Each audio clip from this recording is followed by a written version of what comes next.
Seja bem-vindo ao FUCast Conectando Negócios, o podcast oficial da FUCAP. Eu sou o Carlos Neres e hoje eu estou aqui com o Fabrício Bravin, me ajudando como co-host. Fabrício, muito obrigado. Eu que agradeço mais uma vez aqui no FUCast. Mais um juntos. E hoje estamos aqui com o Bruno Gobato, que está aqui conosco para um projeto de imersão executiva. E o Bruno é alguém experiente na área, está há 23 anos, salvo se ele me contou da forma certa. Está há 23 anos com experiência do cliente, 23 anos dentro do Estrela Brinquedos. Bruno já passou por empresas de caráter consultivo, né, na TAM, passou pela Microsoft, passou pela Shopee. E mais recente, nos últimos 5 anos, você fundou uma startup, People Experience. Exatamente. Conectando mais de 27 mil profissionais com empresas de pequeno, médio e grande porte. Bruno, muito obrigado por estar aqui conosco. Ô Carlos, Fabrício, obrigado pelo convite. Estou muito animado de estar aqui na FUCAP e também de poder fazer uma imersão com alunos tão especiais aí nesse final de semana que a gente tem pela frente, falando do tema que eu mais gosto de falar, que é a centralidade e experiência do cliente. Maravilha, maravilha. Ótimo tema, por sinal. É um tema do momento. Todos os lados estão discutindo esse tema. Muito.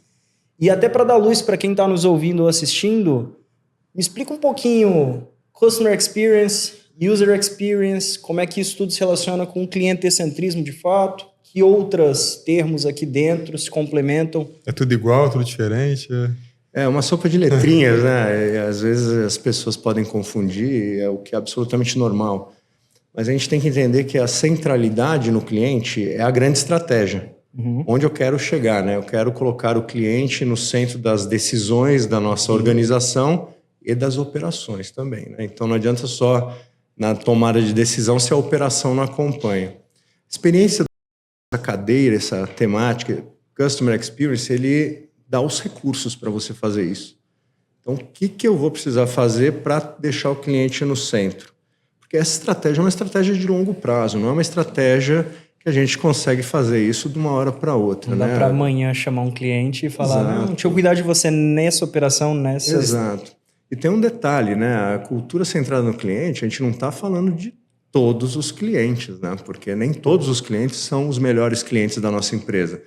Muito comum que você segregue esses clientes e aqueles que são os seus melhores clientes, você vai empenhar um esforço adicional. Aqueles que não estão nesse cluster dos seus melhores clientes, você vai dar um ótimo atendimento, vai entregar um produto ou um serviço de qualidade, mas não necessariamente você vai empenhar um esforço adicional porque ele não traz a receita que você precisa ou a rentabilidade. Então, a experiência do cliente vai dar todos os recursos, as ferramentas todas e os recursos e as estratégias e táticas para a gente chegar na centralidade do cliente. User Experience, Customer Success, são outras siglas que estão envolvidas nesse mesmo ecossistema, mas cada um tem um drive diferente, né? User Experience eu acho interessantíssimo, porque está trabalhando sempre a usabilidade, a melhoria da fricção. E faz parte da experiência, de certa tanto forma. Em tecnologia quanto em produto também. Eu até costumo brincar, eu falo assim, você já viu algum iPhone com manual de instrução? Esse foi um belo trabalho de User Experience, né? De UX. Porque, de fato, é intuitivo. 5 minutos o cara aprende a mexer. Qualquer criança. Eu me lembro que eu estava nos Estados Unidos, 2011, e tudo era muito novo, né? A tecnologia estava muito começando ali, acho que era, não me lembro qual que era o iPhone na época, mas eu fui numa loja da Apple, não existia até então um checkout avançado, né? Que o próprio vendedor já saca aqui a maquininha e... Não, pode pagar aqui para mim mesmo. Eu comprei um iPad. Aí a minha preocupação... Primeira vez comprando um iPad. Minha preocupação era, mas será que alguém pode me ajudar a mexer? Pode me ensinar a mexer? Pode me ensinar a configurar? Aí ele... Não, tudo bem. Senta ali. Tá vendo aquele cara ali na mesa? Tem um monte de gente na mesa sentada. Aquele ali, ó, é aqui da loja. Só se sentar do lado dele que ele vai te ajudando. Eu sento do lado do cara. Eu falo assim, meu amigo, você pode me ajudar? Não sei nem como ligar esse negócio. Ele falou assim, beleza, liga. Aí eu falei, pronto. Aí ele, agora vai seguindo aí. Tipo... Te ensinei, pronto. É isso? Acho que a gente só trocou essas duas frases. Liga e vai seguindo aí. Aí eu, só isso? Só. Então, até logo. Fui embora.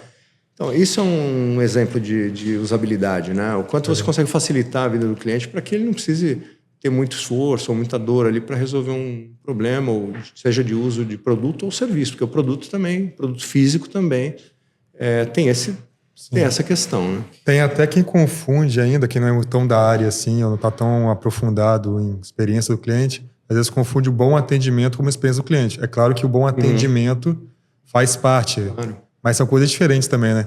Bom atendimento, eu acho que é o mínimo que qualquer empresa tem que fazer, né? Sem dúvida. Você tocou num assunto interessante, porque ainda hoje é bastante comum que as empresas denominem as áreas de atendimento como área de CX, área de Customer Experience, mas não é. Não é. O atendimento está envolvido nesse ecossistema de experiência do cliente porque você está interagindo com o cliente. É um dos principais pontos de interação. É um ponto de interação. Mais atenção, tem que acontecer ali. E dependendo do negócio, é o principal ponto. Né? Se você tem um banco digital, um e-commerce, como eu trabalho com e-commerce, qualquer coisa que é do mundo digital, onde é que você tem o contato com o cliente? Muitas vezes é no atendimento, que está cada vez mais digital também. Estamos criando agentes de inteligência artificial, né? As empresas estão olhando para isso. Isso é um futuro que é um outro desafio, né? Não robotizar tudo. Enorme desafio.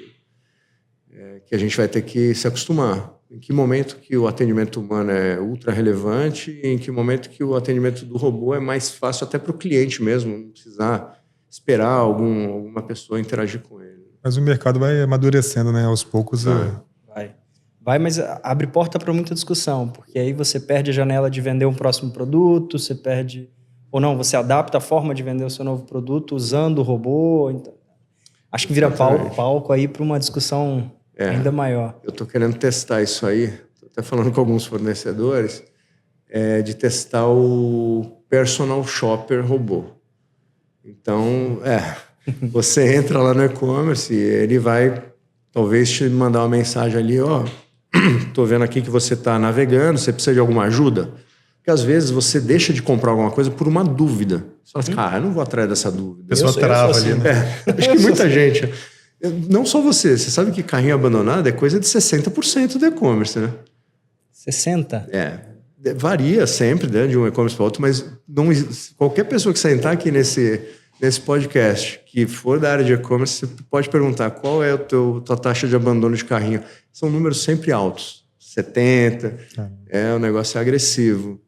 E aí a ideia é de colocar esse robô para interagir, mas ele tem que ter generativa, ele tem que ter a linguagem generativa nele para ele conseguir entender o que você quer, buscar a resposta e devolver a resposta assertiva, né? Porque também o grande problema hoje é um pouco da derivação que ele pode ter e de repente ele te dá uma resposta não tão adequada. Eu tenho uma colega que trabalha numa seguradora que ela fez o teste, né? Eles estão testando também o robô de atendimento e daqui a pouco o cliente estava com um problema de sinistro. E aí ele perguntou pro robô, não, eu quero saber se o meu seguro cobre esse sinistro. E o robô falou, cobre, tranquilo. Não cobria. Então, a gente tem que evoluir muito ainda para achar que... Porque às vezes é muito simples a gente falar, não, a inteligência artificial é maravilhosa, faz tudo. Faz tudo, então por que eu estou 3 meses montando uma aula? Por que o meu cliente não está conseguindo resolver as coisas? Por que eu não estou vendendo? Não resolve tudo ainda. E nesse mesmo exemplo, existe também a jornada de venda, né? Imagina no e-commerce, você tem até chegar no carrinho, até a pessoa abandonar o carrinho ou não. Até que ponto o robô vai chegar e dar uma informação que vai ser útil, mas que também não contribui para a venda. Então... Aí você falou da startup. A startup é uma plataforma de mapeamento e gestão da jornada do cliente. Legal. E um projeto que a gente está fazendo lá, quer dizer, a gente já trabalha com inteligência artificial, mas um projeto que a gente vai fazer agora, que vai ser uma inovação para nós, é você ter a plataforma com a jornada mapeada corretamente, com entrevista com o cliente, a gente saber exatamente quais essas etapas são, e o robô vai consultando a jornada para saber o que fazer em que momento. Porque senão ele tem a chance de dar a informação errada ou achar que você está numa etapa da jornada e você não estar, né? Deixa eu explorar um pouquinho mais isso. a startup tem uma plataforma. O produto da startup é uma plataforma. Não é então uma consultoria... A gente tem a área de serviços porque o mercado demandou. Sim. Mas o nosso core business é a plataforma. Pô, legal. É a plataforma. E é oportuno o momento. Mas calma aí, antes da gente aprofundar nessa área, deixa eu tentar entender um pouquinho aqui, porque a gente estava falando que tudo isso ainda é muito novo no mercado. Né? Quando você fala de experiência do cliente, CX, clientecentrismo, nessa cultura voltada para o cliente, ainda é muito novo. Mas você já está aí, como o Carlos te apresentou, há 23 anos no mercado e tal. Como que isso foi entrando na sua carreira e você foi migrando ou você foi se aperfeiçoando nessa área ao longo do tempo? Ah, legal, cara, você ter perguntado isso, porque quando eu já comecei na área de vendas, né? Eu vendia, eu estava sempre na área comercial. Mas, porque se eu for contar a história aqui vai ficar meio alongada. Mas quando eu fui para a Estrela, e eu ainda fui numa pegada comercial, a gente tinha uma atração em São Paulo, hoje a gente poderia dizer que é uma flagship, mas não vendia nada, era como um showroom. Então as pessoas compravam ingresso para ir nesse lugar que tinha o Museu do Brinquedo, tinha salas temáticas, tinha teatro, tinha uma tenda para a criançada brincar. Era incrível o lugar. E eu fui para resolver a dor de ingresso deles, porque eu vim da área de venda de ingresso digital em 99, imagina. Iniciativa de e-commerce em 99. Era tudo mato, né? Sabe quantos usuários de internet tinha no Brasil em 1999? Menos de 1 milhão? Eu lembro da gente comemorando no escritório 5 milhões de usuários. 5 milhões. Pô, mas a população devia ser 170, 180, não me lembro. Enfim, que seja 150, mas era um ovinho. Aí eu fui lá, tal, enfim, a história depois a gente explora em algum momento, mas eu cheguei na Estrela e fui resolver a dor deles de acesso a esse local. Resolvi. Em 3 meses, eles falaram, cara, assume aí também toda a parte de atendimento ao cliente. Eu falei, pô... Cara, eu sei vender, eu não sei atender. Não, você vai se dar bem nisso e tudo mais. Eu falei, pô, então vamos lá. E aí foi o que eu fiz. Eu montei a estrutura, as pessoas já existiam dentro da Estrela, só que passaram a trabalhar comigo. E eu fiquei ali só entendendo o que acontecia. E o que acontecia? A gente só atendia problema. Então, se eu entrava na sala do marketing, eu era visto como o quê? O garoto que traz problema. Exato. Então, naquele momento, eu comecei a ver assim, não, cara, isso precisa mudar um pouco. Não é possível que a visão seja, pô, o que o cliente está trazendo aqui, a voz do cliente seja um problema. E aí, antes mesmo da gente ter essa questão de terminologia, customer experience, etc., eu já comecei a ir muito para esse lado de, pô, a gente precisa trazer mais a voz do cliente aqui para dentro, a gente precisa olhar para os problemas como forma de melhoria contínua e trazer uma solução para que não tenha mais ou para minimizar os problemas e tudo mais. Comecei a tentar dar uma cara mais profissional para essa área de atendimento. E aí começou a vir de fora, né, coisa dos americanos, obviamente. Não, peraí, vou empacotar tudo isso aí e vou chamar de Customer Experience, só que saindo do operacional para o estratégico. Foi muito. Mais... Tem alguma teoria por trás, algum livro que você se lembra? Cara, naquela época a gente... Tudo que saía nas revistas, era revista, saía nas publicações, no que a gente tinha acesso, era como melhorar o atendimento. Mas como melhorar o atendimento, tal, não era nem como reduzir o atendimento, como reduzir o volume de chamadas, como melhorar o atendimento, como tornar isso mais legal. Então, não tinha. Só que é interessante você ter perguntado isso, Carlos, porque em 2005, 2006, eu embarquei num projeto, justamente viram o trabalho ficou um pouco mais visível para o mercado, e aí a família Amaro, lá da TAM Linhas Aéreas, me chamou e falou assim, olha, o comandante Rolim já havia falecido, mas o sonho dele e do irmão era montar um museu de aeronaves, um museu privado, o maior museu privado do mundo. Eles passaram a vida inteira rodando o Brasil de moto, de avião, e eles chegavam nos lugares, encontravam um avião histórico, falavam assim, a gente quer comprar. E, às vezes eles davam a moto em pagamento, pegavam o avião e voltavam. eram umas histórias muito legais, assim. E eles conseguiram montar um acervo muito grande. E o comandante Rolim morreu, o irmão dele, o senhor Francisco Amaro, manteve viva essa ideia e a família toda embarcou e não, vamos montar um museu, o Museu da TAM, né? Que se chama Museu Asas de um Sonho, mais conhecido como Museu da TAM, lá em São Carlos, tal. Cara, foi um projeto espetacular. E me deram um crachá escrito marketing. Eu falei, tá, mas pelo que eu entendi aqui, eu tenho que viabilizar todo o acesso, que era o que eu fazia bem lá na Estrela. Eu preciso viabilizar o acesso das pessoas da melhor forma possível. Não é isso que vocês me chamaram? Porque é a mesma coisa que eu faço lá? Não, mas a gente quer também que não era esse termo, né? Toda a experiência, né, de visita aconteça da melhor forma. Não era esse o termo. Não, mas a gente quer que você ajude também na parte de visitação. Eu falei, não, beleza. Pô, chamamos estudantes de história para serem guias do museu. Colocamos eles com uma roupa temática. Tinha pontos estratégicos. Virou a Disney da aviação, né? Cara, e ficou assim... O negócio foi incrível, o projeto. Anos mais tarde, depois de empacotarem toda a metodologia, eu olhei para trás e falei assim, cara, eu fiz um projeto, experiência do cliente, com tudo que você pensar na metodologia já estava lá. Tinha desde a venda até o suporte, voz do cliente, experimentação. Eu nunca mais me esqueço de chegar para o pessoal jovem, né? Vocês estão acostumados com pessoas muito jovens aqui.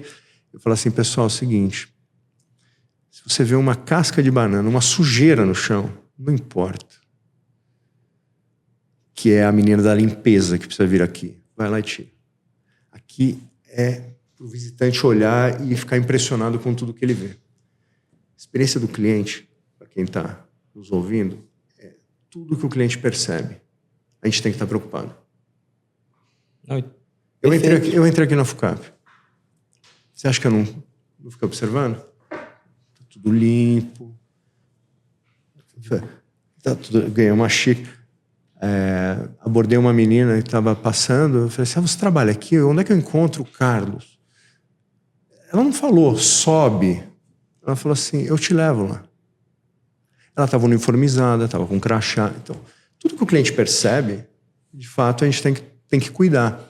Eu aprendi muito isso vindo dessa cultura da família Amaro, do Rolim. O Rolim, ele era insano. Ele manda pintar todos os veículos de solo da TAM de branco. O diretor de operações dele fala assim, você tá louco, Rolim, isso aqui vai ficar sujo. Eu falo assim, mas é por isso mesmo, porque eu quero ver se está sujo. Não pode estar sujo. Aí ele coloca um tapete vermelho, que a gente pôs lá no museu. Aí ele coloca o comandante na porta para cumprimentar um a um. Existe isso? Não existe mais. Avião impecável, existe isso. Hoje a gente entra e limpa a sujeira do cara que sentou antes, não é? Então, esse drive muito forte de cultura centrar no cliente que veio lá da TAM Linhas Aéreas e que eu aprendi muito trabalhando com a família, né, nesse projeto, que era uma fundação, né, que eles tinham para isso. Então, esse projeto realmente me trouxe um drive muito importante de cultura centrar no cliente, que não existia esse nome, mas existia as ações que eram feitas para que isso acontecesse. Por quê? Por necessidade.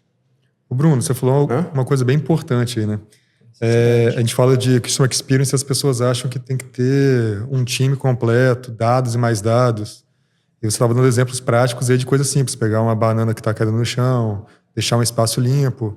Então, assim, aquele pequeno negócio, médio negócio, ele também pode começar já a proporcionar uma experiência melhor para o seu cliente, né? Claro, é o que eu estou te falando. Tudo que o cliente percebe é importante a gente cuidar quando a gente fala de experiência do cliente. Quando você vem com essa... Não, mas e os dados? E inteligência artificial? Ferramenta e não sei o quê?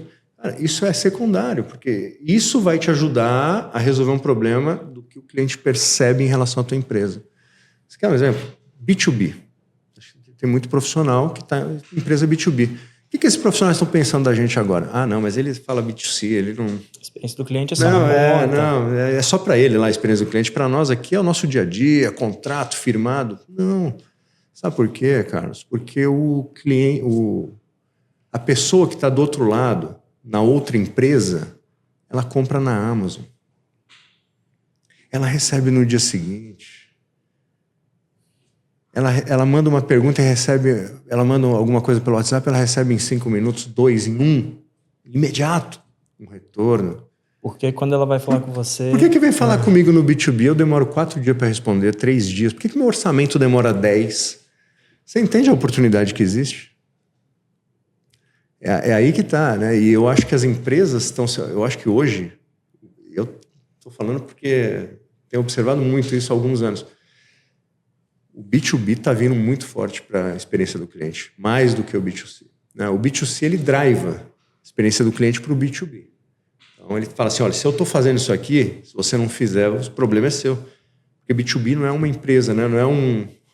Não é uma estrutura física, né? São pessoas, e as pessoas estão vivendo a experiência de B2C.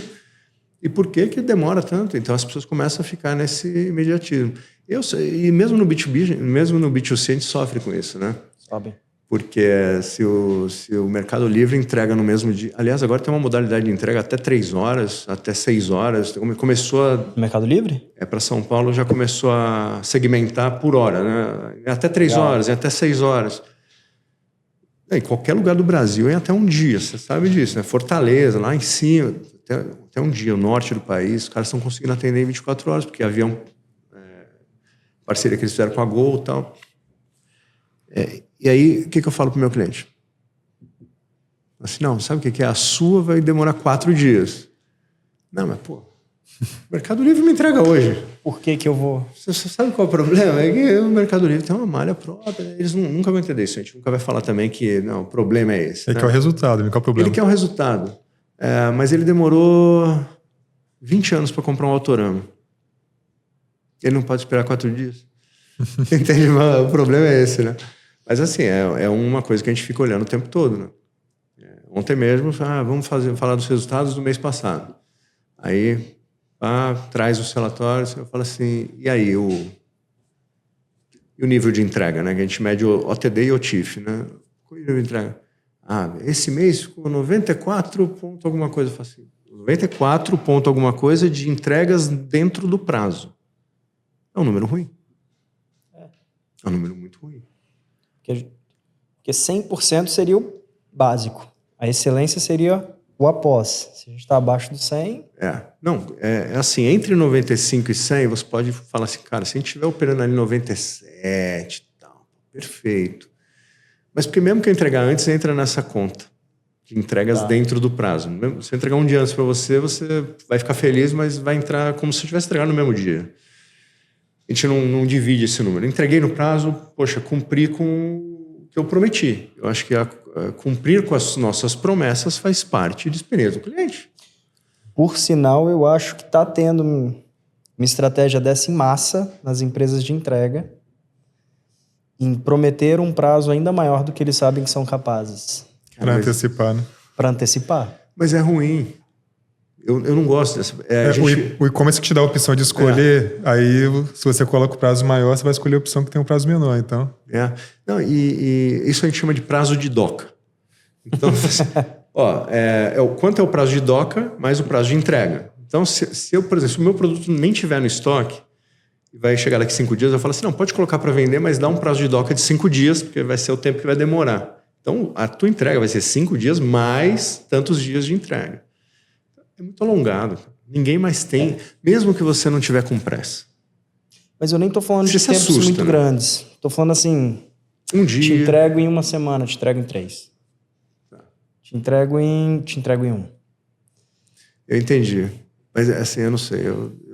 Não sou fã. Como cliente eu tenho recebido bastante. Mas não sou fã porque eu gosto da previsibilidade. Sim, Isso para mim vale mais... Previsibilidade é uma coisa essencial em experiência do cliente. Por quê? Porque, principalmente depois de tudo que a gente passou de pandemia, crises. Você já reparou que não acaba as crises? Uhum. Agora é os Estados Unidos. Amanhã é a guerra da Ucrânia. Daqui a pouco o governo no Brasil muda. Daqui a pouco é o dólar. Crise. Tem uma palavra para isso, chama permacrisis. Né? Crisis, que eu vou falar aqui hoje, inclusive. no evento de abertura e tal, permacrise. E ela entrou no dicionário, acho que da Oxford, 2 anos atrás, foi oficializada como uma palavra do ano. Porque é permacrise. E por que isso, né? Isso trouxe para a gente uma consciência, para o consumidor de uma forma geral, uma consciência de imprevisibilidade das coisas. Então ele fica nessa situação de eu não sei o que vai acontecer amanhã. E quando você, na tua empresa, fala assim, não, mas eu vou te dar previsibilidade. Você pode não saber o que vai acontecer no mundo, na tua vida, aqui você vai saber. Então ele valoriza isso. Ele valoriza isso, ele valoriza um esforço menor para fazer as coisas. Ele valoriza pouca fricção. Ele valoriza que os teus processos sejam mais fluidos. Você não obriga ele a fazer coisas que ele não gostaria de fazer, mas se você só obriga, por quê? Porque foi sempre assim. Geralmente nas empresas... Nunca parou pra olhar? Por que vocês fazem isso aí? Não, sempre foi assim aqui dentro. E eu estou numa empresa tradicional, né? Isso acontece bastante, né? Isso sempre foi assim, né? Nunca mudou. Por que a gente vai mudar agora? Por falar em empresa tradicional, quero falar da Estrela. Que a Estrela é uma marca icônica aqui no Brasil, né? Eu acho que faz parte da infância, se não de todo mundo, da maior parte dos brasileiros, pelo menos. Todo mundo foi cliente da Estrela. Todo mundo foi cliente em algum momento da Estrela. E hoje em dia, como que a Estrela trabalha a experiência do cliente? Legal, cara, você ter falado isso, porque essa força da marca já ajuda muito, né? Trabalhar com produto bom é bom, né? Eu falo isso. Isso, puxa. Não é mais fácil, mas é mais gostoso. É o que eu falo, né? Se você se propõe a entregar alguma coisa de qualidade, e aí a Estrela teve realmente um drive de qualidade muito forte, né? A vida toda, né? Pô, se a Estrela é bom, né? Isso já ajuda bastante, assim, em termos de reputação da marca, né? Mas vamos pensar de forma bem prática.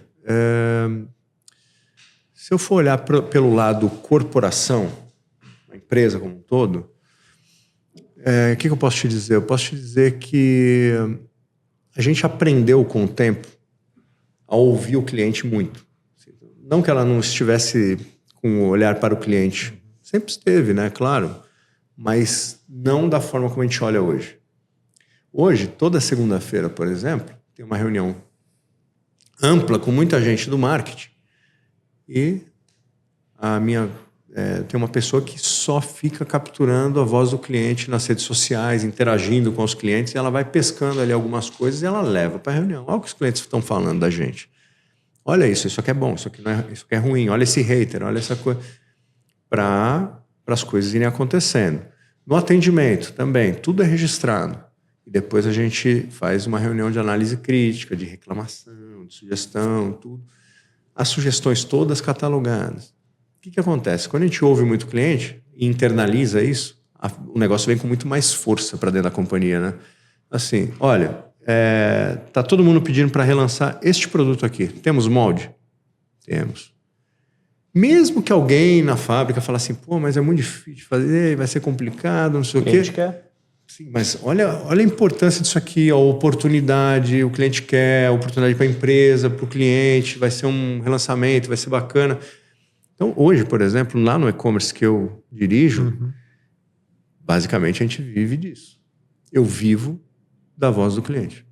Teve alguém mais cedo, vou lembrar qual reunião, foi hoje ainda, estava falando, não é a empresa que paga suas contas, não é a empresa que paga seu salário, é o seu cliente. Sem dúvida. Você tem que ouvir seu cliente de alguma forma. Sem dúvida. Eu estou dando muito spoiler para você das coisas que eu vou falar hoje aqui na FUCAP, viu?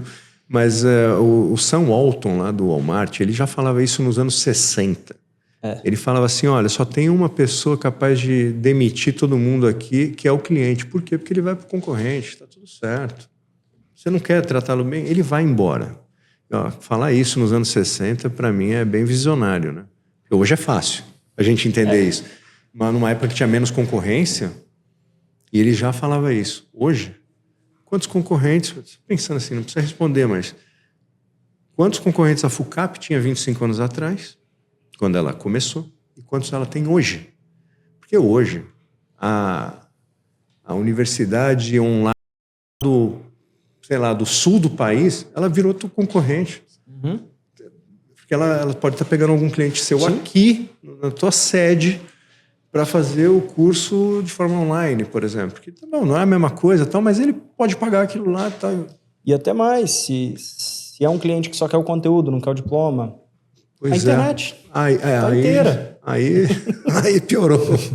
Ô Bruno, agora você tem um desafio, né? Porque você lá é Head de E-Commerce e Customer Experience. Mas quando a gente fala de experiência do cliente, querendo ou não, isso tem que estar na cultura da empresa, né? Então, às vezes, sai um pouco até da sua mão, imagina assim, né? Você precisa fazer um trabalho por toda a empresa, por todos os departamentos. O pessoal precisa pensar a experiência do cliente, né? E aí a gente vai para o clientecentrismo que a gente estava falando aqui. Uhum. Eu acho que falar de centralidade no cliente é fazer com que a companhia pense em cliente. Eu não precisar falar para o outro departamento, olha, será que você não pensou no cliente aqui? Porque eu achei que isso aqui não está legal. A gente já puxou muitas iniciativas. Teve uma época, inclusive, que a gente fazia... o marketing era obrigado a passar o manual de instrução dos jogos, das coisas, antes para a gente.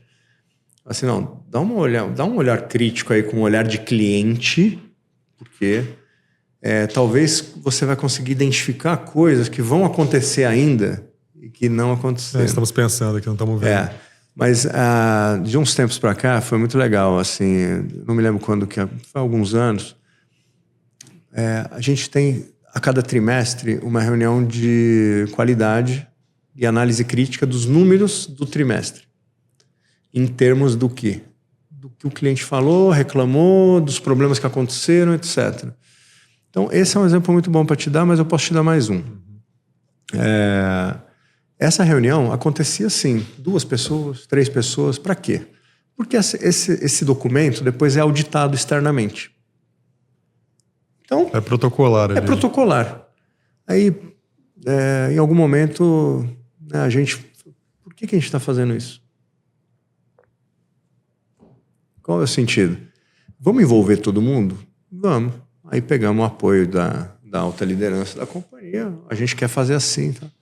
Então vamos envolver todo mundo. Aí, qualidade, produção, compras.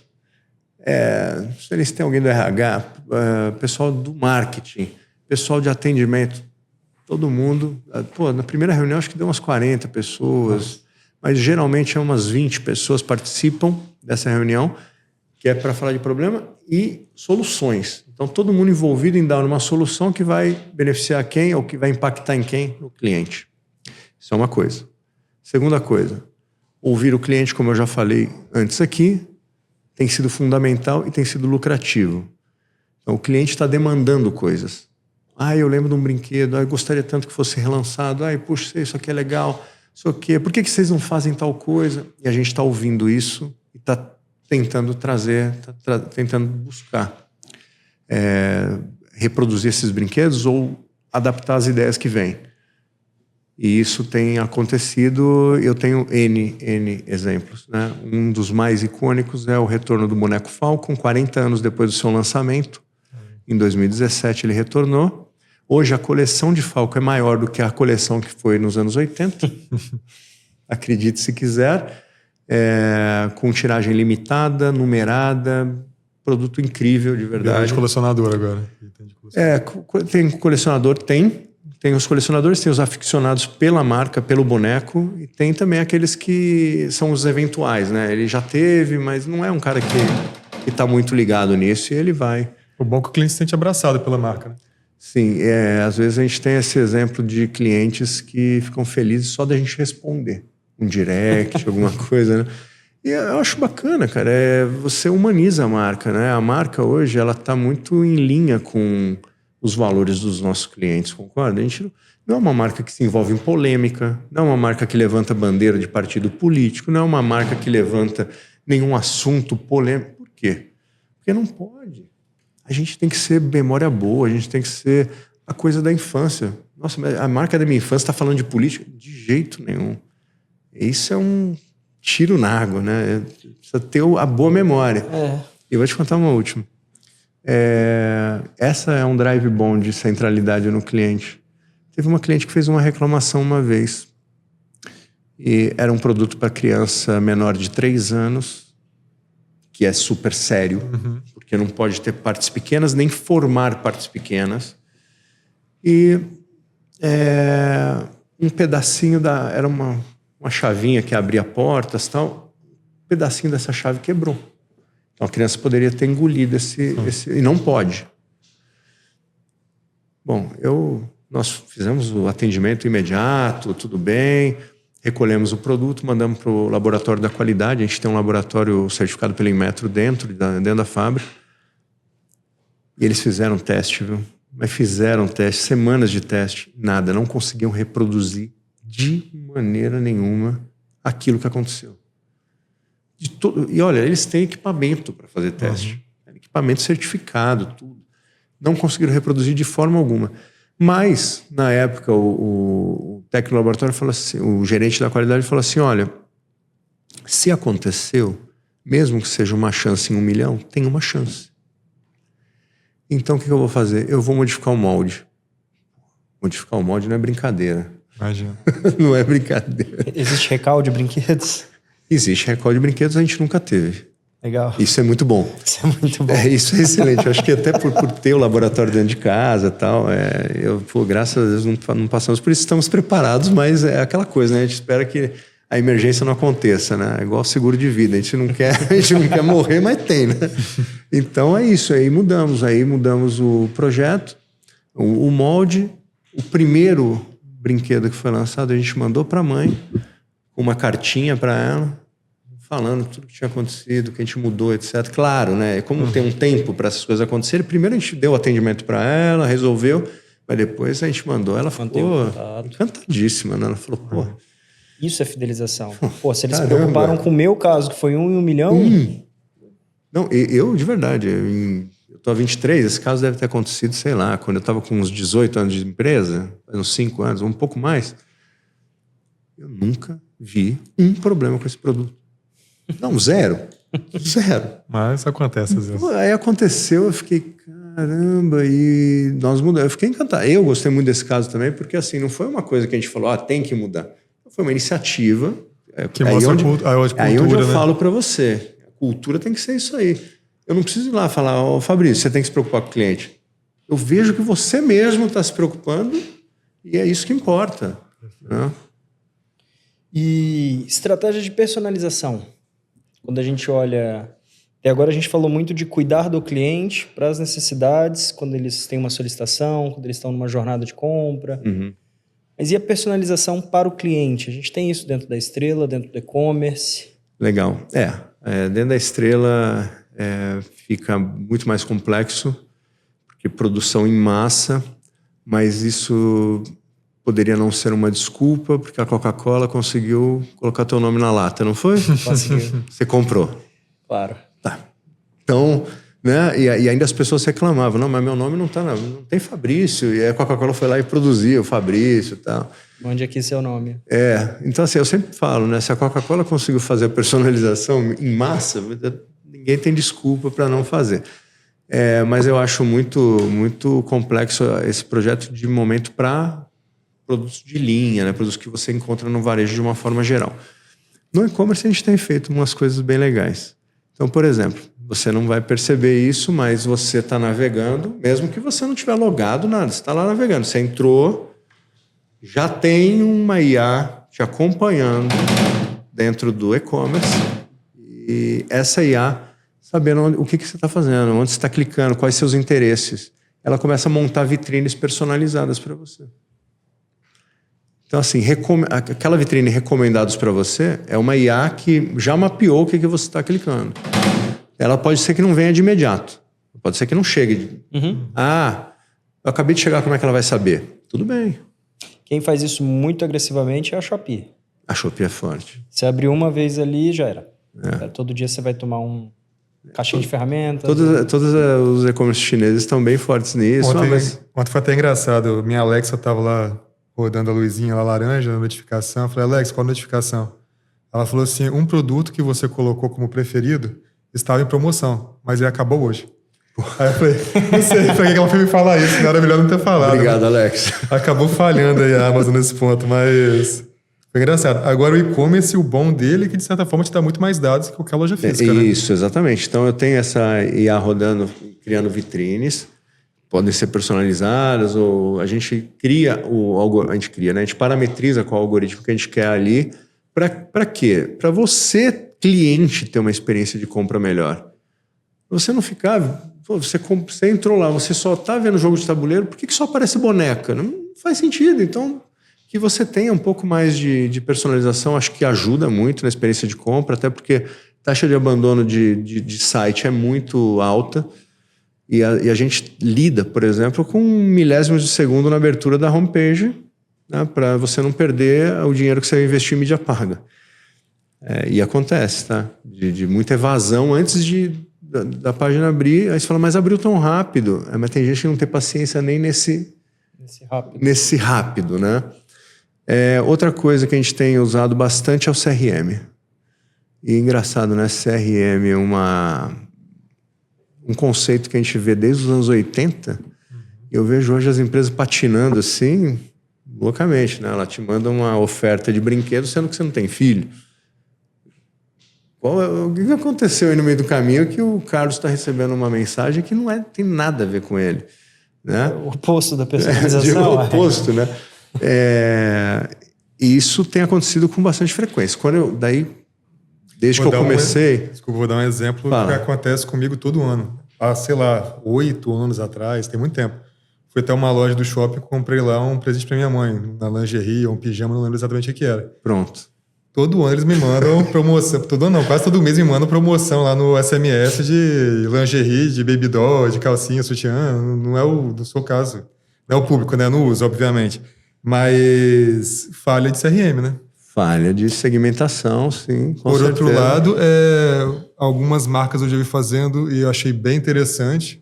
Na época do Dia dos Pais, do Dia das Mães, falar assim, nós vamos começar uma comunicação de Dia dos Pais.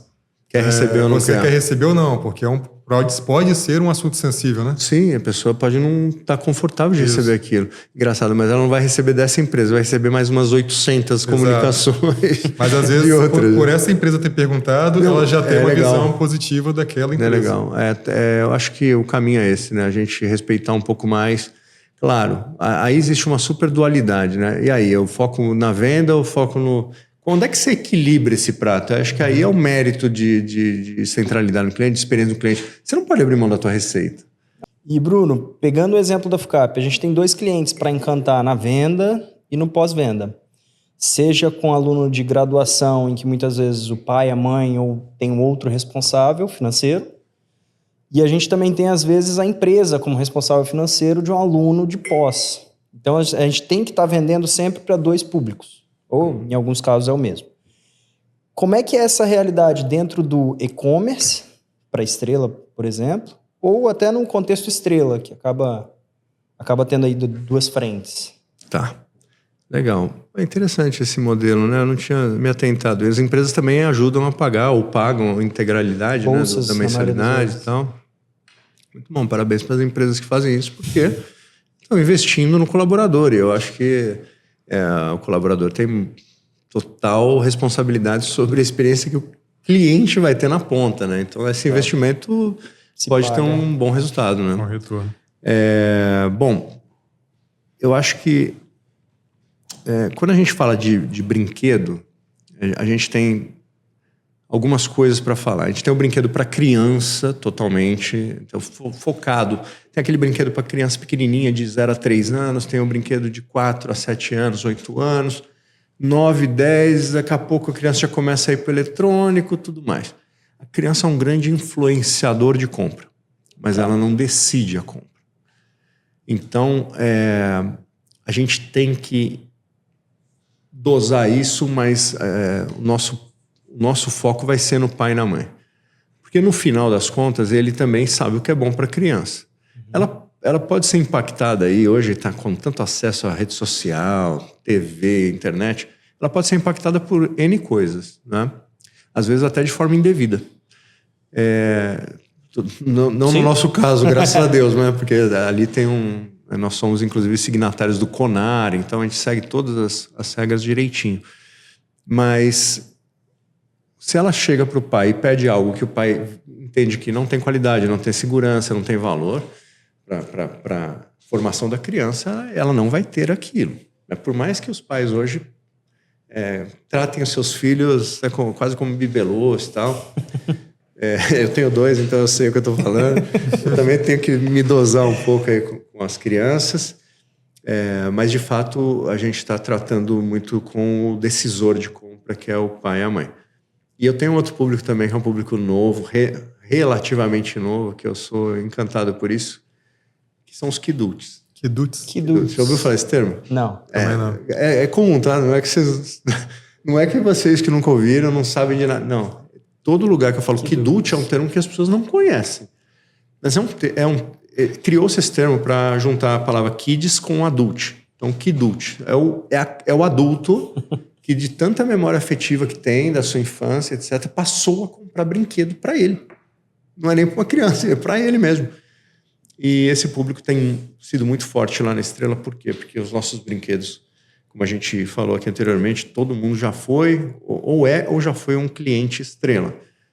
E se você já foi um cliente Estrela, se você foi criança nos anos 80, 90, 2000, você tem muita memória da tua infância, de brinquedos que você brincou na Estrela, e você quer, de repente, resgatar aquilo. Quer ver uma coisa que acontece muito, Carlos? A pessoa não teve condição financeira, os pais não tiveram condição financeira, a família, de dar um determinado brinquedo para aquela criança. E, às vezes não era nem o brinquedo mais caro, tal, mas simplesmente não tiveram. Mas essa criança vira um adulto, muitas vezes bem-sucedido, e ele entra em contato e fala assim, onde é que eu encontro?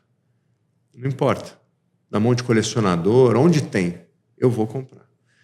E a gente tem navegado muito também nessa onda, porque se tem esse público para comprar e a gente tem um produto para oferecer, vamos fazer esse casamento ser perfeito. Mas tem um detalhe, a gente só pode lançar os produtos o mais próximo possível de como eles eram antigamente. Não pode lançar igual? Não, é que sabe o que acontece? Antigamente não existia um negócio chamado segurança do brinquedo. Tá. E também existia pouca informação sobre matéria-prima, etc. Então era tudo a mesma coisa. Hoje, você, de repente, uma matéria-prima para fazer um componente, hoje, mas isso aqui é potencialmente cancerígeno. Aí já não é um material proibido. Porque no passado, Sim. Tudo bem, todo mundo usava, não tinha problema nenhum. Então, quanto mais a informação foi progredindo, quando a sociedade foi progredindo nessa informação, nesse aprofundamento das coisas, a gente não consegue mais 100%. Então, assim, a gente usa o molde dos anos 80. O molde, mesmo. A gente usa o máximo de componentes de matéria-prima permitidos atualmente, que eram também utilizados no passado. E o que não é permitido, a gente faz uma adaptação para um material que seja permitido, obviamente.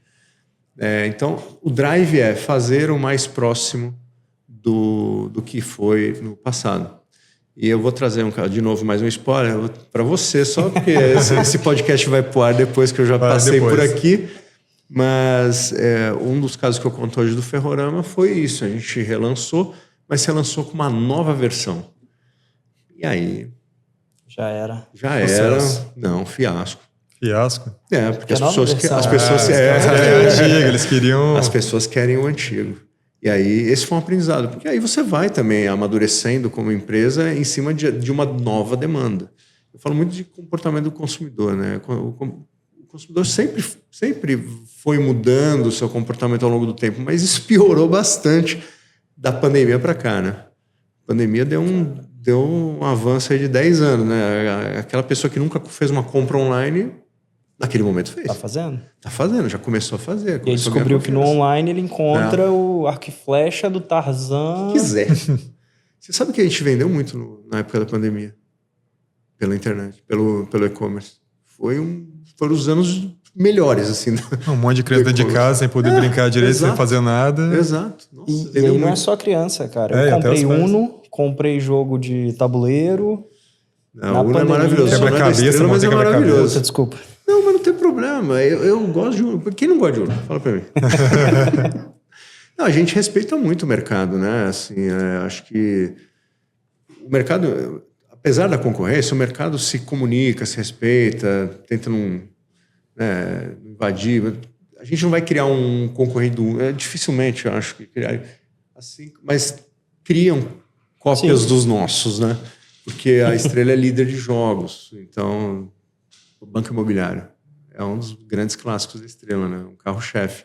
É óbvio que tem algumas versões mais baratas ou de qualidade inferior. Foi o que eu também comprei na pandemia. Então, o Banco Imobiliário vale a pena. Eu vou te dar uma versão do Banco Imobiliário agora. Só vende no e-commerce 500 unidades. É o Banco Imobiliário luxo, né? Para um cara com gosto como você... colocar aqui na FUCAP é de madeira, com couro, com gavetinha, é outro nível. Levou a experiência, hein? É caro, mas daí esse é o ponto, né, onde a gente chegou. É caro? Ou eu tenho que gerar valor para você? Entende? A percepção de valor, né, que o cliente vê. Tudo bem, lógico que quem simplesmente não vai ter condição nenhuma de comprar, nas redes sociais vai lá só para criticar mesmo. Que absurdo esse preço. Mas a gente sabe também quanto custa. Não é que a gente está fazendo um negócio meia boca e querendo vender caro. Não, a gente está fazendo um negócio muito top e ele vai ser vendido caro.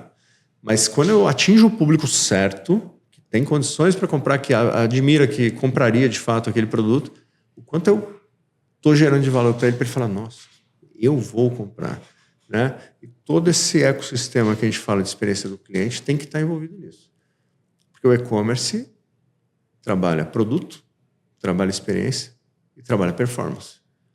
Trabalha esses 3 pilares, aqui, esse tripé, o tempo todo. E experiência no e-commerce é desde da abertura da página, da navegação, de quanto o negócio está fácil para você encontrar. Começou a ficar difícil, você já... Né? Hoje a nossa busca, por exemplo, é uma busca muito avançada. Ela tem, se você colocar lá azul, ela vai procurar algum produto que seja azul. Né? Ela consegue corrigir o teu erro. Você escreveu tudo errado, mas ela consegue tentar entender aquilo lá, buscar similaridades. A gente está trabalhando muito isso e toda a jornada de compra, né? Para quando ele chegar no checkout, o meio de pagamento, ter diversidade de meio de pagamento, ter o parcelamento, que pode ser em poucas ou em muitas vezes, para facilitar a tomada de decisão dele, uma entrega rápida e, na melhor das hipóteses, entregue antes do prazo. E o suporte, né? Porque aí eu acho que é um grande diferencial.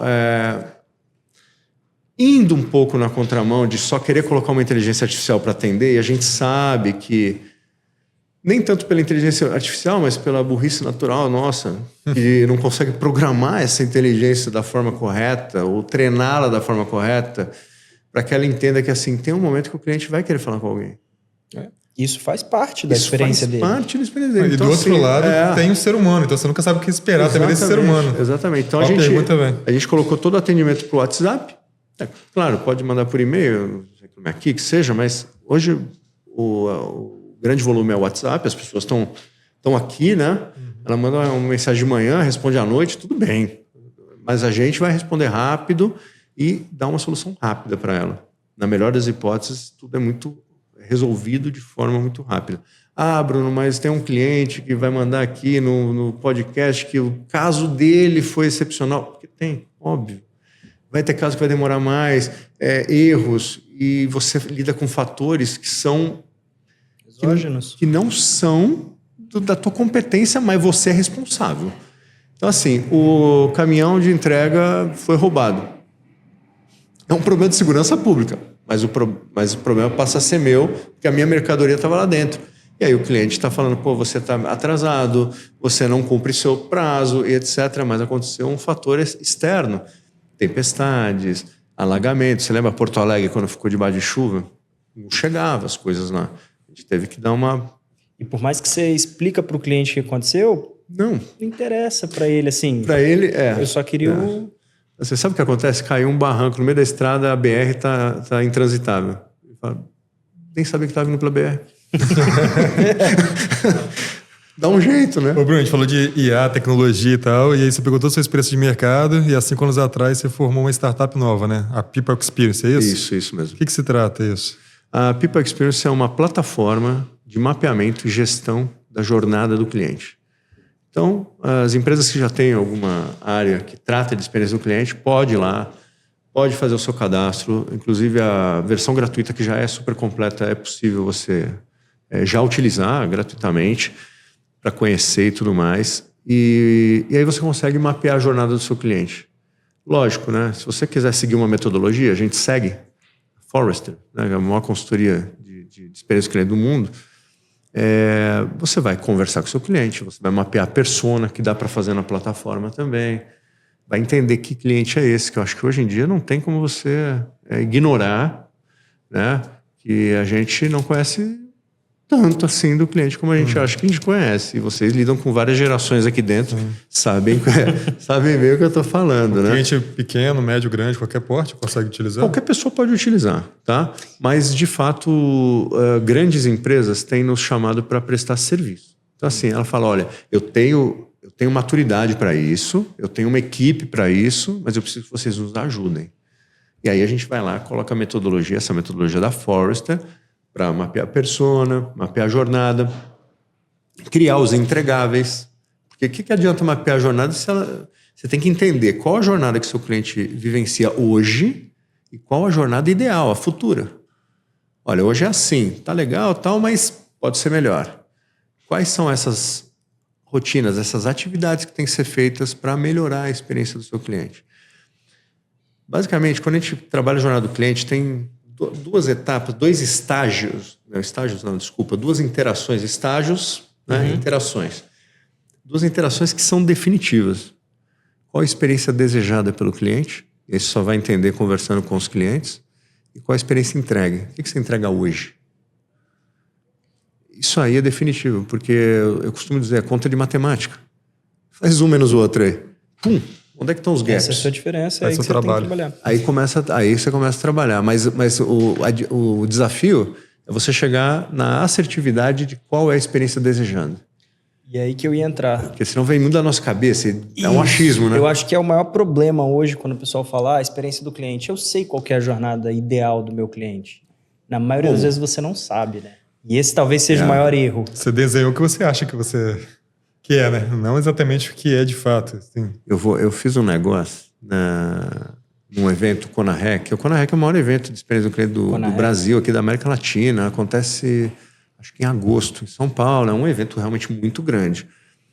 E a gente estava expondo lá com a People Experience e eu ia participar de um painel. Painel só com executivo top e tal. Eu falei, cara, vou ficar aqui de cantinho no painel, só observando. E aí, quando veio esse assunto de conhecimento do cliente, veio para mim. Porque eu realmente gosto muito de comportamento do cliente e assumo essa função de entender melhor o comportamento e como a gente traz essa persona, né? 400 pessoas me assistindo, eu levanto e falo assim, levanta a mão, quem é que consegue me falar agora, sobe aqui para falar 10 atributos do cliente, do seu cliente, da sua empresa.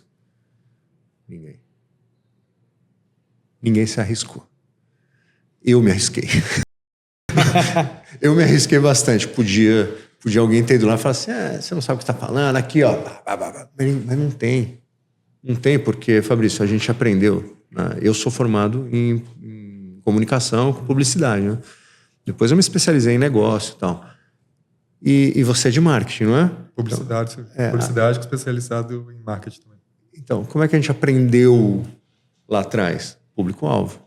Eu preciso ter um target, um público-alvo. Só que a gente montava o público-alvo. Para onde que a gente quer atingir? Qual o nosso go-to-market? Então, a gente sempre estava olhando, ou sempre olhamos de dentro para fora. Mas e esse olhar de fora para dentro? Que lá atrás não era possível por ferramentas, por nada. N. Hoje dá e hoje deve. Os clientes esperam isso. Pô, lógico. É ouro, né? Você conseguir falar a linguagem do cliente, né? Conseguir compreendelo ao invés de interpretá-lo. Tá. Ficou boa essa, né? Ficou. Esse vai ser um bom corte. Não, porque é verdade. A gente sempre... É triste falar isso, cara, mas a gente costuma fazer as coisas muito no achismo. Falando a gente, geral, assim, se pegar o geral... eu vou mostrar minha persona, vai lá. Pelo que eu sei, pelo meu grau de conhecimento, eu vou fazer o que eu acho. Fabrício, faz aí, Fabrício. Ele vai fazer. Só que é da perspectiva dele. Pega uma pesquisadora, coloca aqui, deixa ela uma semana aqui, entrevistando teus alunos. profissionalmente, uma estrutura de pesquisa Surpreendendo. qualitativa, ela vai ficar meia hora com cada aluno ali. Cara, a hora que vem o resultado, algumas coisas você vai falar, não, isso aqui é legal, já sabia, top, estava certo. Mas vai vir coisas que você vai falar, pô, isso aqui é novidade para mim. E eu acho que aí eu vou começar a esbarrar em outros temas aqui. A gente começa a separar conteúdo online. Na maioria das vezes eu olho, meu público-alvo é esse, eu vou criar um conteúdo que ele quer ver.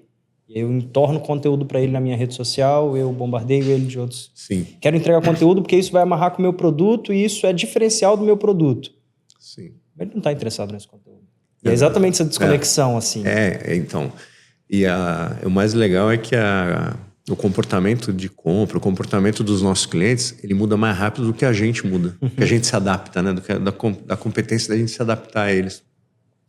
E assim, pode vir alguém e questionar, falar assim, pô, mas você acha mesmo que a Apple saiu nas ruas perguntando para as pessoas o que a gente deveria inventar que seria super legal para sua vida? E a galera falou assim, não, inventa um negócio, sei lá, um telefone que só tem uma tela, não tenha teclas, que tem aplicativos. Claro, ninguém sabia daquilo.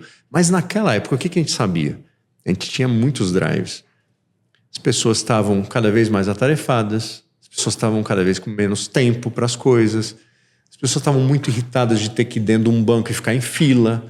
As pessoas estavam já despertando para essa questão de eu preciso me desacorrentar desse... eu preciso me libertar desse negócio de...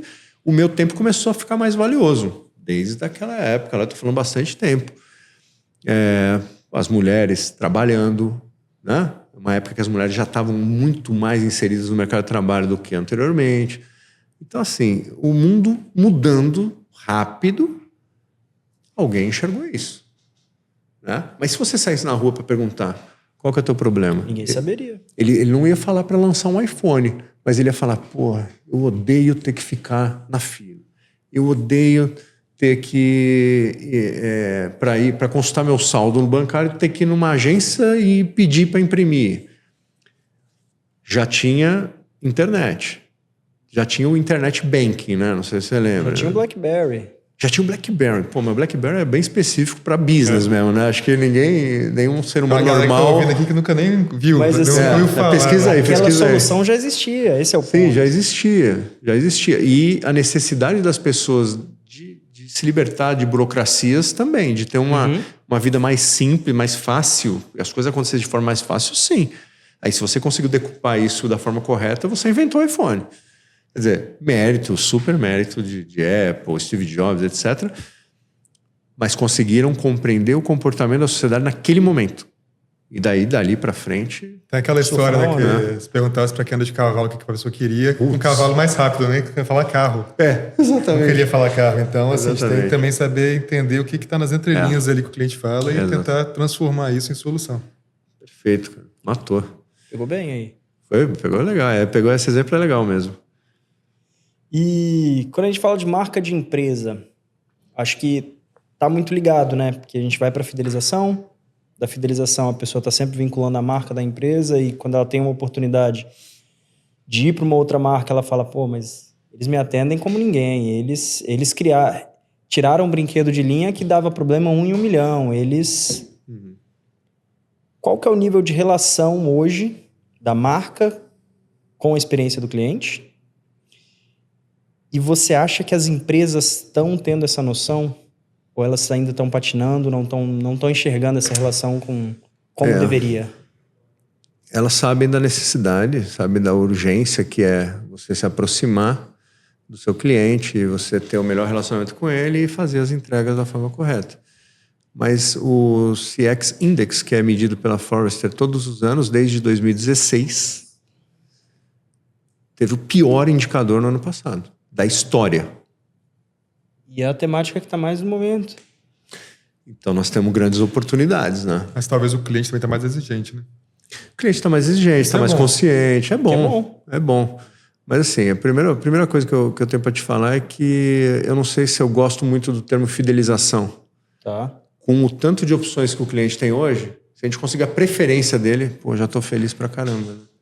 Né? A gente usa ferramental para programa de fidelização, né? Para tentar mantê-lo na na nossa base, tentar fazer algo que ele valorize para a gente conseguir vender e se relacionar com ele. Mas fidelização, eu acho que hoje em dia está bem delicado. A gente fala assim, ele é fiel mesmo. Assim. Agora, eu tenho fãs.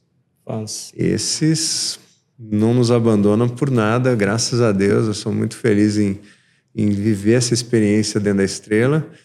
É a palestra que eu trago hoje na abertura do nosso programa de imersão, né, em cliente-centrismo, falando justamente de como transformar clientes em fãs da marca. Então você vai ter uma visão muito legal sobre isso que você perguntou, mas é isso, a gente tem que cultivar os clientes dentro de casa. Ele tem que se manter na nossa base. Toda empresa, não sei se você já passou por isso, mas toda empresa tem uma taxa de clientes que abandonam a sua empresa. Que quebram um contrato ou que não voltam mais. Então, o que eu estou olhando muito? Eu estou olhando taxa de recompra. Então, agora eu vou conseguir te dar a resposta melhor. Eu estou olhando taxa de recompra. Eu criei uma matriz RFV, né? Recência, frequência e valor para o e-commerce. Então, eu tenho clientes recentes, clientes frequentes e clientes que compram produtos de alto valor, ou que gastam um ticket alto. Então, para os clientes recentes, eu quero que ele volte rápido a comprar. Então, eu vou mandar uma oferta, eu vou personalizar alguma coisa para ele. Para o frequente, eu quero cultivar, eu quero que ele continue frequente. O que eu vou fazer para ele? Pré-venda. Eu vou dar exclusividade. Isso aqui você vai ter condição de comprar antes que todo mundo. Eu vou limitar algumas ações que só aquele grupo vai ter, algum benefício que só aquele grupo vai ter, o que mais quiser. Se eu quiser mandar um brinde só para aquele grupo, eu consigo. E o cliente de alto valor, né? Esse é também tão importante quanto o cliente frequente, mas estou falando de clientes que chegam a gastar 2 a 5 mil reais por mês no e-commerce. Eu acho, não é o padrão. Com certeza. Não é o padrão. Esse é um cluster bem pequenininho, mas como ele existe, como eu falei, quem for comprar o Banco Imobiliário do Luxo vai gastar R$1.000. Então, esse cliente é um cliente que entra numa outra segmentação porque ele quer exclusividade, ele quer algo que poucas pessoas vão ter, que seja numerado, né? Então, esse cliente a gente trabalha de uma forma diferente. Só esse corte já foi uma aula, hein? Pô, já foi. E... Vocês gostam de corte, é isso? Não, é legal porque isso que você está falando remete ainda àquele feijão com arroz de aumenta seu LTV mantendo o mesmo cliente. Sim. Você pega o cara que você quer que ele tenha mais frequência, mais recorrência. Você pega esse cara que quer que já que ele tem recorrência, ele compra mais. Cada vez mais vai subindo ele dentro dessa matriz, mirando em sobe LTV. Isso. É o feijão com arroz, mais uma nova visão, um novo olhar. Por novo eu digo assim, 20 anos. Sim. Você sabe que a gente tem uma palavra que é mal utilizada. Tá. Chama-se encantamento. Por que ela é mal utilizada? Porque as pessoas, empresas, acham que se mandar um brinde para o cliente, ela está encantando o cliente. Mas não é exatamente isso que vai acontecer. Por que não? Porque o cliente quer que o principal aconteça. Quer dizer, eu vou atrasar a tua entrega, mas eu vou te mandar um brinde. Milha extra. Que você tivesse me entregado no prazo, né? Eu preferia, porque agora eu perdi o aniversário do meu filho. Que adiantou o brinde? Isso não é encantar cliente. Encantar cliente é você atender ele superando a expectativa que ele tinha inicialmente com você. Tá? Então, qual a expectativa que ele tem? Ele gera essa expectativa. Cara. Na fila do supermercado, você gerou a expectativa. Eu vou ali comprar um negócio, vai ser rapidinho. Chega lá, uma baita fila. Já quebrou a tua expectativa. Mas e se for melhor do que você esperava? Né? Tem um autosserviço. Hoje tem as caixas de autosserviço. Você não precisa nem passar, nem ficar numa fila. Só passar e ir embora. E ainda isso aí tem a evoluir, né? A Amazon está fazendo isso lá nos Estados Unidos. Estou louco para ver isso aqui em escala, né? Porque pequenos mercados já fizeram, lá em São Paulo pelo menos, mas eu estou louco para ver isso em expansão. Então, encantar o cliente é muito mais do que um brindezinho. É você superar a expectativa dele. Lá na Estrela, o nosso negócio é satisfazer o cliente. Então, eu quero entregar o feijão com arroz. Eu ainda não sei fazer estrogonofe, entende? Uhum. Quando eu estiver bem aqui, daí eu vou fazer. Eu tô falando isso, cara, é o que acontece hoje nas empresas. As pessoas querem primeiro... Não, deixa eu fazer o estrogonofe. Vai ficar uma porcaria. Vai. Você nem aprendeu a fazer o feijão com arroz ainda. Eu vou trazer uns casos desse aqui também. Ó, eu tô trazendo bastante coisa pra FUCAP, hein, cara. Mas de que adianta milha extra se você não chegou na metade da maratona? Exato. Sabe o que me lembra isso? Espero que eu não me depare com isso aqui em Vitória. Eu acho que não. Acho que eu vou me dar bem. Mas sabe aquele restaurante que ele é super instagramável? Mas que a comida é horrível? Sustenta, né? Você vai gerar um buzz, você vai ter um bom movimento no começo, porque é novidade, todo mundo quer ir, mas ninguém vai postar e falar assim, nossa, uma delícia, maravilhoso. Só o influenciador que já foi pago para isso. E as pessoas não concordam, as pessoas não caem mais nessa. Então, o que adianta eu ter o ambiente instagramável se eu não entrego o principal, que é a comida bem feita? Né? Se o meu ambiente não está adequado, se eu estou sentindo o cheiro de gordura da cozinha, tudo aquilo que a gente falou aqui, que o cliente percebe as coisas. Então, antes de você pensar no detalhezinho lá, entrega bem feito. E é legal que seja instagramável alguma coisa, porque é legal, vai dar um buzz e tal, mas pô, você vai comer bem, você vai ser bem atendido e ainda tem alguma coisa instagramável aqui para você. Legal. Bruno, cara, foi cansaram já de conversar comigo? Não, tem mais ainda. Tem mais e eu vou querer ouvir mais hoje à noite. Boa. A gente tem o final de semana inteiro. Vai ser um prazer, vai ser um prazer. Bruno, eu queria te agradecer, cara. Que aula. Obrigado que vocês, aula, imagina. Que temas e, poxa, muito insight. Tinha papo para 3 horas aqui, mas... Não, podia ser melhor se eu não estivesse tão nervoso na frente de vocês. Né? Mas da próxima vez eu prometo que eu capricho um pouquinho mais. Nada, foi ótimo. Legal, gente. Obrigado mesmo pelo convite. Fiquei honrado. Estou muito feliz de estar aqui. Primeira vez em Vitória, primeira vez na FUCAP. As pessoas me receberam muito bem. Isso é super genuíno que eu estou falando, porque, de fato, eu não tive um problema. Nada, sabe? Assim, todo mundo querendo ajudar e... Estou me sentindo muito bem aqui dentro. Seja bem-vindo a Terras Capixabas. Obrigado. Muito bom. Bruno, muito obrigado. Fabrício, muito obrigado por me ajudar aqui nesse podcast. Eu que agradeço. Como você disse, uma aula. Foi ótimo participar. Boa. E para você ouvinte, se você está ouvindo pelo YouTube, não esquece de curtir esse vídeo, compartilhar com quem você acha que pode ser interessante esse tema. Você está no Spotify, curte com 5 estrelas e compartilha também com quem você achar que vai ser interessante. Muito obrigado.